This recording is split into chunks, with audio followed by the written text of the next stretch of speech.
네, 안녕하세요. 오늘도 여러분들과 함께 시장 이야기 좀 나눠보겠습니다. 오늘 제가 또 크립토 소식들 준비를 했는데 일단은 시세를 먼저 살펴보도록 할게요.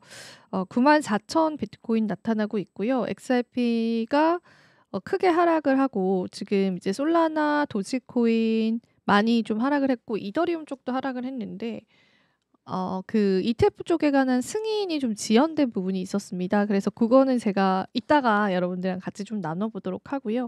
오피셜 트럼프 같은 경우에도 최근에 굉장히 많이 올랐다가 또 13달러로 좀 내려왔어요. 그래서 그래프를 보시면 이게 뭐 트럼프 대통령이 이제 전체 그래프를 볼게요. 일단 출시됐을 때 가장 높았었고 트럼프 대통령이 이제 많이 보유한 220명과 만찬을 하겠다. 그런 얘기가 나오면서 한 달 기준으로 보면 요만큼 또 올라주는 모습들 이렇게 보여졌고 그리고 나서 다시금 하락을 하는데 이제 트럼프 대통령이 최대 보유자 상위 4 명한테 그 시계를 준다고 해요. 그래서 그 시계가 전 세계적으로 한 70 몇 개밖에 없는 시계인데 제가 정확히 이름이 기억이 안 나는데 그 시계를 4 명한테 나눠줄 거고 본인도 하나를 가지고 있다고 그런 이야기가 오늘 또 나왔는데 그럼에도 불구하고 시장에서는 그 상승이 나와주지 않는 모습들이 좀 확인이 됐습니다.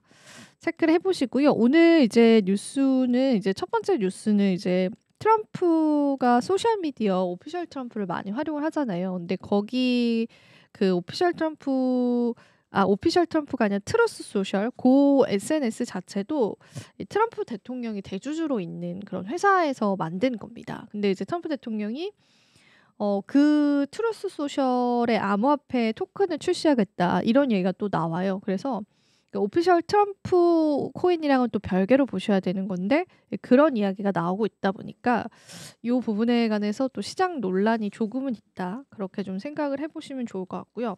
그다음에 요거는 이제 제가 앞서서 언급해 드렸다시피 XRP 그리고 어 도지코인 ETF 승인이 그 4분기까지 지연 가능성이 나왔는데 일단은 이제 이게 ETF를 승인할 거냐 말 거냐를 이야기를 해 줘야 되는 시점이었는데 그걸 이제 SC 측에서 연기를 해 가지고 6월 15일까지 연기를 시켰어요. 그래서 요 기한에 답변을 해줄 걸로 알려져 있는데 실질적으로 4분기까지 연기될 가능성이 있다고 제임스 시에이파트가 얘기를 했었고 사실 그 이제 크립토 투자자분들에게는 이 ETF 승인 여부가 굉장히 중요할 텐데 그게 지금은 계속 반려가 되는 거죠. 예전에도 반려가 됐었는데 한 번 더 반려가 됐고 그리고 아마 오늘이나 내일쯤 솔라나 쪽에 관해서도 반려가 있을 수 있다. 그렇게 얘기가 좀 나오고 있는 시점이라서 이 승인 연기가 지연이 계속 되게 되면은 알트코인 모멘텀이 좀 사라질 가능성이 있습니다. 아니면 이제 지연이 되거나 그래서 그런 가능성도 염두를 해 둬야 될 것 같고 그리고 이제 그 그레이스케일에서 이더리움의 스테이킹 조항이 포함된 그런 ETF도 신청을 했었는데 그것도 같이 반려를 해서 아까 이제 제가 가격 차트 보여 드렸지만 전반적으로 그 알트코인 시장이 좋지는 않은 상황들이 지금 연출되고 있다. 그렇게 보시면 되겠습니다. 요 영국 쪽 이야기도 좀 드려 볼게요. 영국의 암호화폐 규제 초안을 발표를 했고 영국 정부 같은 경우에도 그러니까 잉글랜드 자체도 크립토 투자자들이 굉장히 많고 크립토를 투자하는 인구도 좀 그 인구 대비한 비율도 굉장히 높은 편이에요. 근데 이 영국 정부가 암호화폐 산업에 대한 규제 초안을 발표를 했고 사실 요거는 이제 미카랑은 별개예요. 제가 알기로는 미카가 유럽 연합이잖아요. 근데 이제 영국이 유럽 연합 측에서 빠지게 되면서 미카 규제와는 별도로 그 영국 측의 규제를 지금 현재 수립한 걸로 알고 있고요. 그리고 만약에 이제 그게 아니다라고 하더라도 미카 규정 내에서도 그 세부적인 뭐 세금에 관련된 그런 사안들은 각국 나라들이 정하기로 되어 있습니다. 그래서 어쨌든 영국이 암호화폐 규제 초안을 발표를 했고 이 초안은 암호화폐 거래소 운영이라든지 또 스테이블 코인 발행, 그다음에 시장 남용 방지와 공시 의무 등을 포함해서 금융 시스템 내에서 암호화폐 역할을 명확하게 규정하는 데 있다. 그렇게 또 이야기를 했습니다. 사실 이게 그 보수당 정부 시절인 2023년도에 처음 논의가 됐던 규제안이었는데요. 지난해 노동당이 집권한 이후에 그대로 추진이 되고 있고 튤립 시디크 전 경제차관은 지난해 노동당이 집권을 했음에도 지금 현재 정부가 이전 정부에 대한 계획 대부분을 이행할 그런 계획을 가지고 있다고 합니다. 그래서 암호화폐 관련해서는 양당이 비슷한 의견으로 법을 계속 추진할 것으로 지금 보여지고 있어서 요거는 그냥 이제 좀 가벼운 뉴스로 여러분들이 살펴보시면 좋겠습니다. 자, 그리고 지금 비트코인에 관해서 저평가 이야기가 좀 나오고 있어요. 근데 오늘 알트코인이랑은 조금 별개로 보셔야 될 부분인데 일단 제가 한번 저평가라고 이렇게 적어볼게요. 제목을 못 적어가지고 왜 그러면은 지금 94,000달러인데 저평가라고 이야기를 하느냐, 세 가지 요인이 있었어요. 일단 이런 그 의견을 제시했던 사람은 피델리티의 디지털 에셋 같은 경우가 이 비트코인이 저평가 상태에 있고 중기적으로 굉장히 긍정적일 것이다, 그렇게 내다보고 있는데요. 이 비트코인의 시가총액 대비해서 채굴 난이도라고 하죠. 해시레이트를 계산한 비트코인 야드 지수라는 게 있습니다. 근데 그 야드 지수가 이 굉장히 지금 현재 비트코인이 상대적으로 저렴하다라는 걸 나타내고 있다고 해요. 사실 우리가 해시레이트 차트도 온체인 지표로 많이 활용을 하는데 최근에는 비트코인 채굴량의 90% 이상이 이미 채굴이 된 상황이라서 요 해시레이트 차트를 안 믿으시는 그런 이제 전문가들도 있더라고요. 근데 그래도 우리가 그간 많이 활용을 했던 차트였죠. 근데 여기서 파생되어진 그 해시레이트를 비트코인 시가총액 대비해서 계산했었던 야드스틱 지수를 인용해서 이 지수의 하락이 일어났고 그게 상대적으로 비트코인이 좀 저렴하다라는 뜻이다, 그런 얘기를 했고요. 그리고 일단 아이쉐어스 그 비트코인 ETF 쪽으로의 그 유입이 최근에 굉장히 좀 강했습니다. 왜냐하면은 이제 블랙록의 이제 비트코인 ETF 트러스트가 2025년 4월 28일 하루 동안 9억 7,090만 달러, 하나로 따지자면은 이제 1조가 넘는 금액이 입금이 된 거예요. 그 유입이 된 거예요. 근데 그 수치 자체가 우리가 이제 비트코인 ETF가 작년 1월에 출범이 됐잖아요.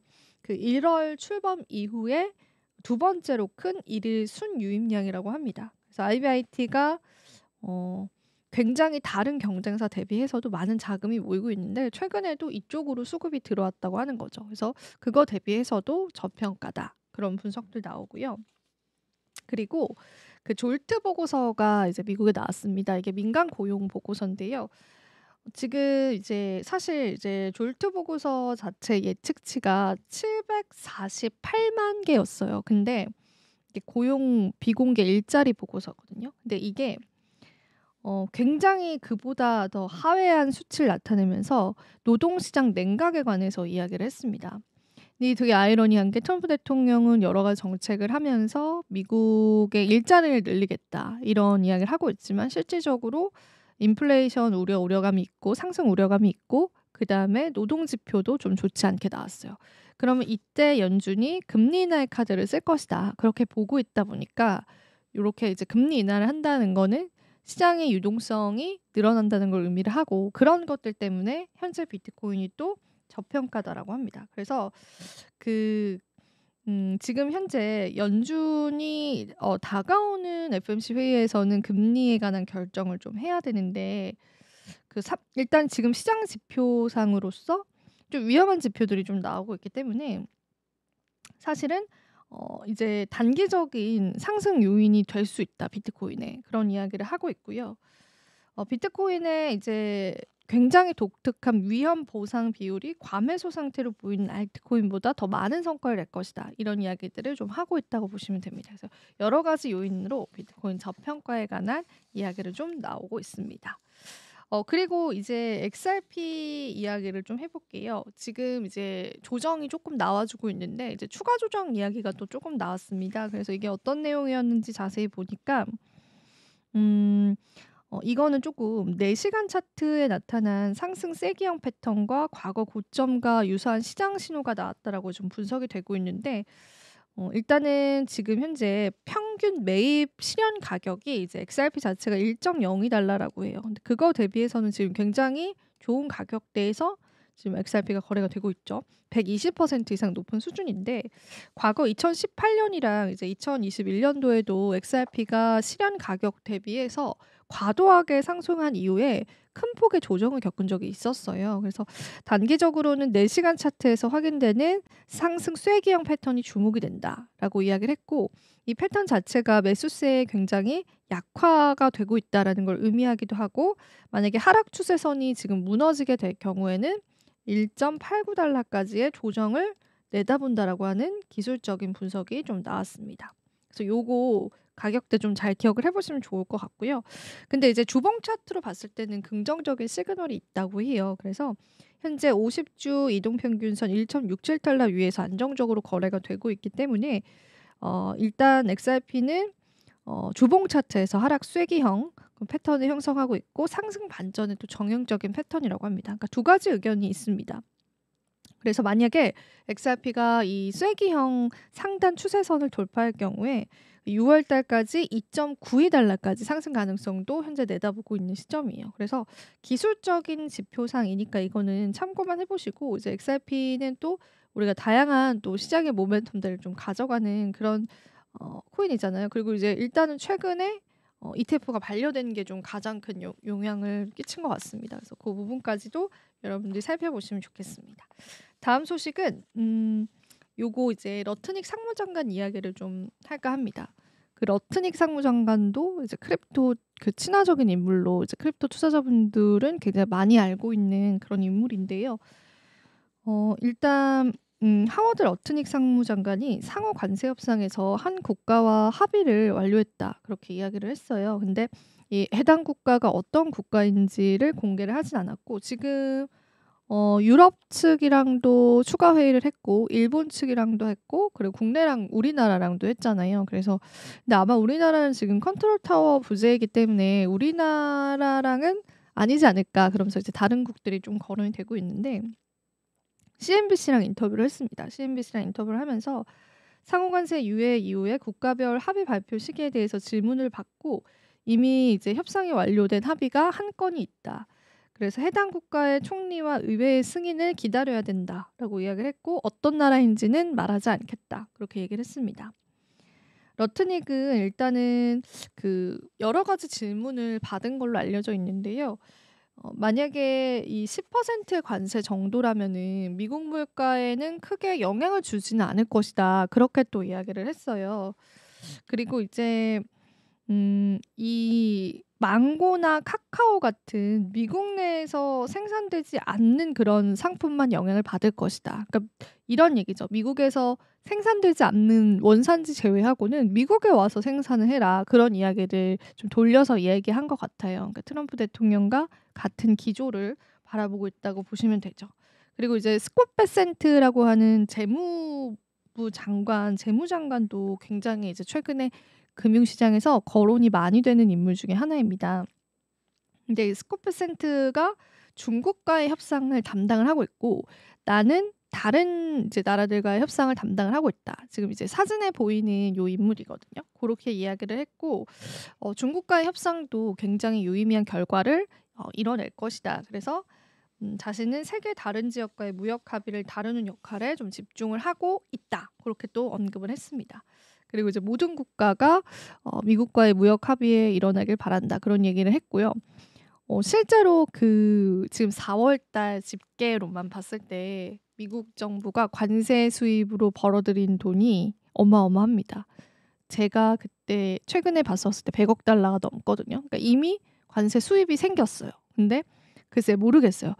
미국에게는 이게 득이 이제 뭐 수입적으로 득이었겠지만 잃게 된 것도 좀 있겠죠. 그래서 과연 그래서 일각에서는 이건 단기 이제 수익 창출을 하기 위해서 잠깐 이제 한 달짜리 관세였다, 두 달짜리 관세였다. 어쨌든 이제 관세 수입이 많이 생겼거든요, 지금 미국이. 그래서 그런 이야기가 또 나오고 있어서 지금은 유예의 스탠스고 앞으로 이제 계속 유예될 가능성이 있다고 보고 있어서 금융시장도 좀 안정화를 찾아가는 것 같습니다. 오늘 이제 자동차 부품 쪽에 관해서도 관세 일부 면제에 관한 이야기가 좀 나왔었죠.